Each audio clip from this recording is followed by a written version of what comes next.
said, "Arey, ink haath se jayega nahi, you can't wash it off, they're now water soluble." The solution found was use acrylic paint, take the palm print on the canvas. It gave a beautiful result. And even I did not know till then, acrylic paint dries that fast. It really dries fast. It gave no problems whatsoever. Lastly, I would add, as printers, you will have to start using computers to either correct designs or create designs on your own, because dependency on ad agencies for many of these things has come down, because lots of clients have an in-house designing today with graphic designers. But they do not know how to work paper, how to use design for printing. Now, when we as printers do artworks, clients do not pay the right price because we have a stamp. We are not designers, we are not creative people. This is where to start with, don't charge petty peanuts. Let us charge the right charges for artworks, otherwise we will be the losers. This is my roadmap and it has worked in the last 2 years. In spite of the recession, my turnover in a lot of ways would have come down. But these are the jobs where you can make 20-30% as against the small little margins that we see in printing.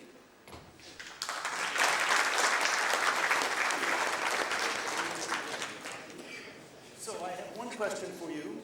Culturally, how difficult was it to convince your employees, your team, that they must change? How long did it take you to convince them that this is the right path?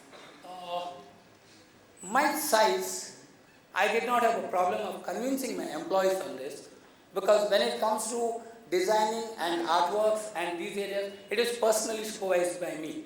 It's not that I have 20-30 people in my design team, I have just 3 people. The final go there comes through me, so there was no problem there. When it came to that hand printing, believe me, the entire input that went into the exercise was little bit of my thinking on the way home or on the way to the office and half a day in the client's office. That is it. I would charge something like 30,000-40,000 rupees because it started in a small way. If I had known the exercise much before, believe me, that was something where I could charge 1,00,000 rupees. The other exercise that I did for a large company, luckily they did it with me. RPG group of companies did a corporate identity kit where every company's logo was standardized and the instructions were all collated together and we published a corporate identity kit. As a printer, believe me, I charged 1,00,000 rupees. But if an ad agency had to do it, they would charge nothing less than 7 to 10 lakhs rupees. That is an area that we need to change. Perfect. Thank you, Vish. Thank you. Okay, so the next, let's call it Indian story, is a gentleman that you saw earlier today, Vasant Goel, and Vasant is somewhere in the audience, and here he is.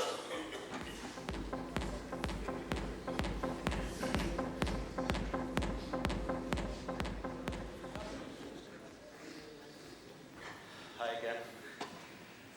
So, we are in 2 business lines. One is security printing, which is predominantly dealing with governments and large corporates, under which we are doing labels and some sort of other product lines. It's a commodity business. I don't have much expertise in that. My colleagues are working harder on that line. What I know is that they have found special solutions like track and trace, or why the client is using a label and can we get into the usage part of label, and they've been successful. The other part of business which I look after is book printing and book sales, which I can talk about. And we are in terrible shape right now, terrible time. The sales are declining. There is a threat from electronic books, iPads, Kindles, threat from digital printing, threat from television and media. The reading habits are going down. In the education sector, also people are moving towards e-learning and other things. So overall, the market for books as a product is declining. Also, competition, recessions, normal. There are 100 printers who are cheaper than us. There are 100 printers who are better quality than us. they will supply faster, whatever.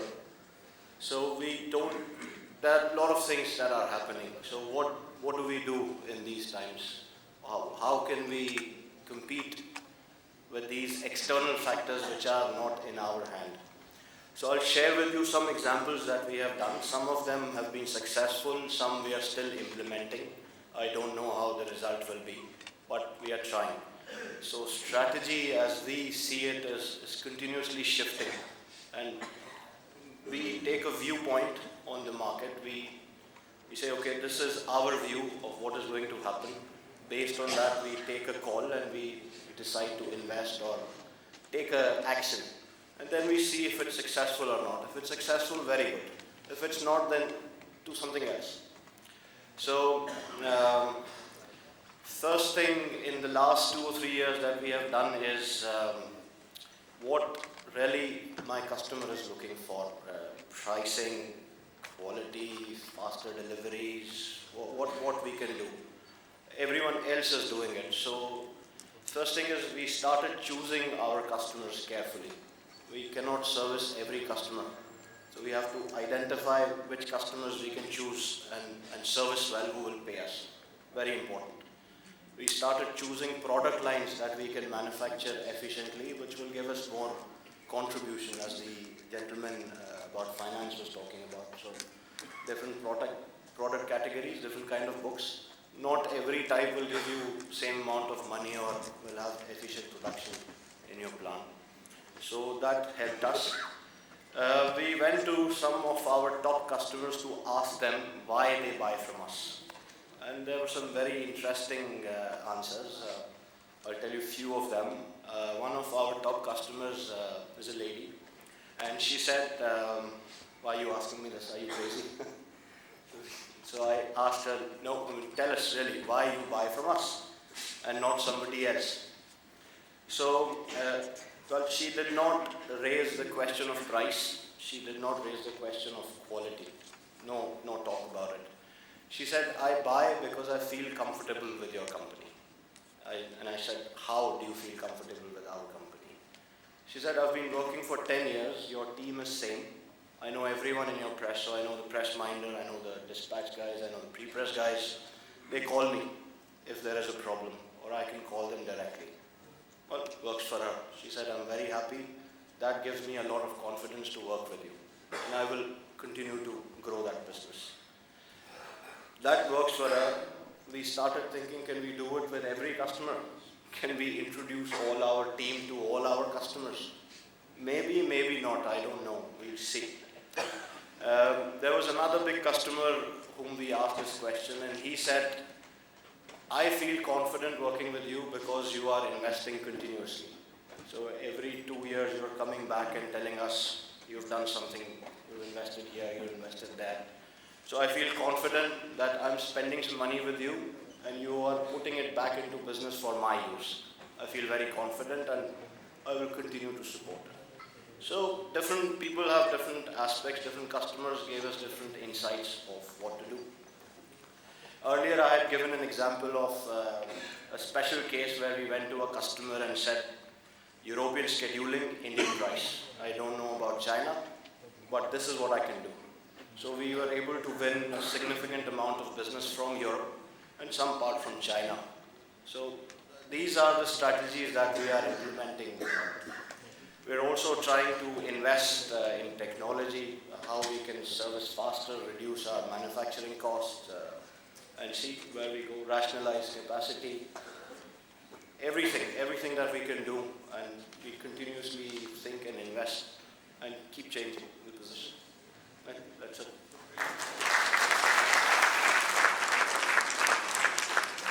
So, if I had to interpret, there is no magic.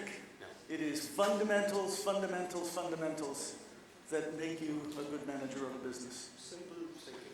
Perfect. Thank you very much. Okay. So, let me tell you a bit about a story. It's a good story, but embedded in the story is it could have been a disaster. So, prior to our company being called DG3, it was called Cunningham Graphics. in Cunningham Graphics was founded on one business line, just one. We printed equity research. So analysts would sit and they would think about which stock to buy or which IPO to invest in. And this is back in the days when there was no mobile device. It was very, very basic. It was boards, way back when. It was boards and film and so on. And this company grew to over $100 million. And the margins were magnificent because, by the way, the printing was not so nice. It was black and white. It was stapled. It was not high quality printing. But we would receive content at 10 o'clock in the evening. We would print all night.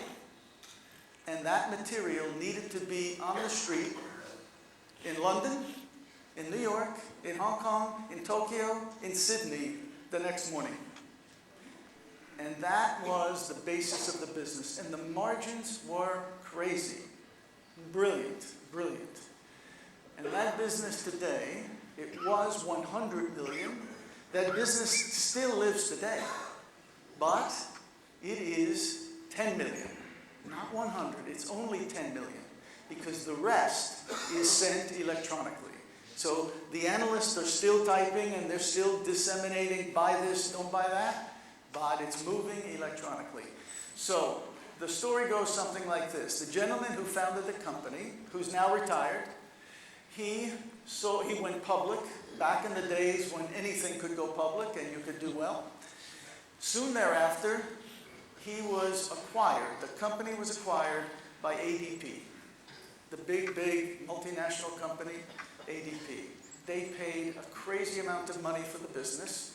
The founder of the company, this is public information, so I'm not telling stories out of school.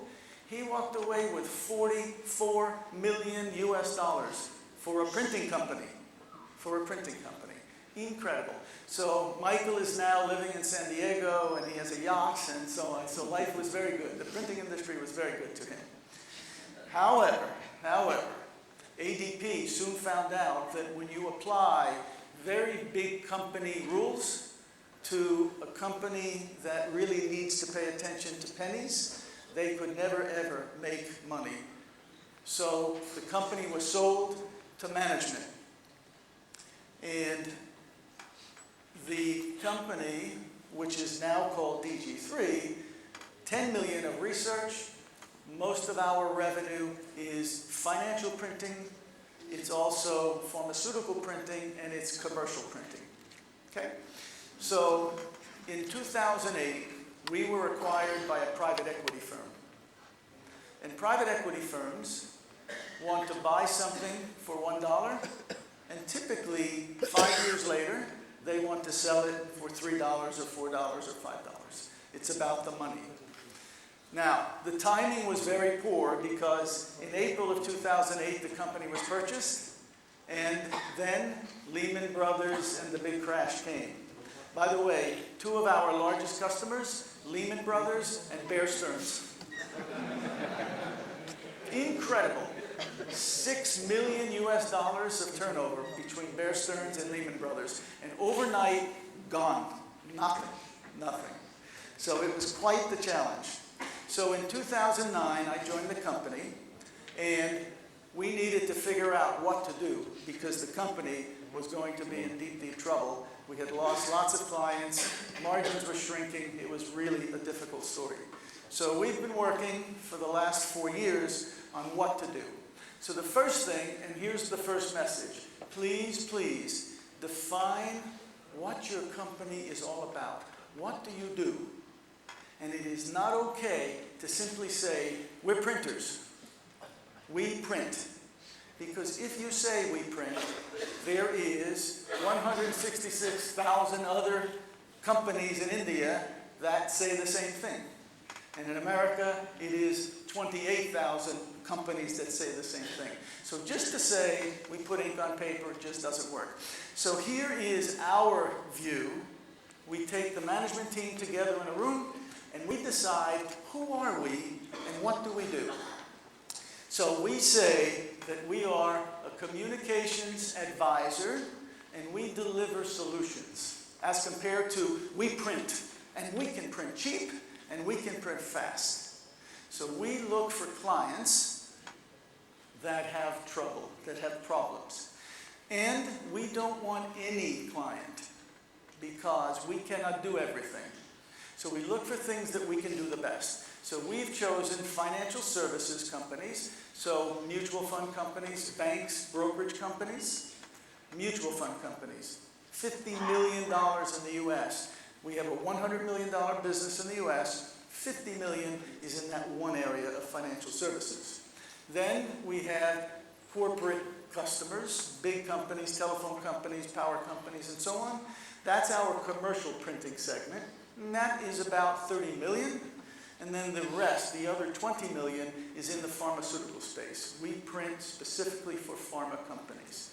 And so we're not this big and this deep. We want to be very focused on who we approach. And when we send our salespeople out, another saying is, I said spray and pray. That same thing. If you send your salespeople out to just get printing, you will just get printing, and you will get all kinds of printing. Then you have to figure out how to produce it and make money. So we want to be focused, and so these are our three segments. And what's our mission? We want to help our clients grow profitably. We want to help them grow profitably. We want to deliver in the financial services industry. There are certain things that need to be printed, not because the bank or the brokerage company or the mutual fund company wants to print it. They must print it. So it's compliance printing. The government says you must print an annual report and a semi-annual report every 6 months and every year. So we want that business. It's sticky, it's reliable, it's always coming. So that's number 2, compliance. And number 3 is we want to help our clients reduce their costs. And I'll show you an example in a moment about how companies can reduce costs. And by the way, print less, but they can reduce their cost. I'll show you in a moment. So then we look at, it's hard to read here, but in the area of the customer, we look for hard, intricate, difficult work. We don't want the easy stuff. We want the stuff that's hard to do.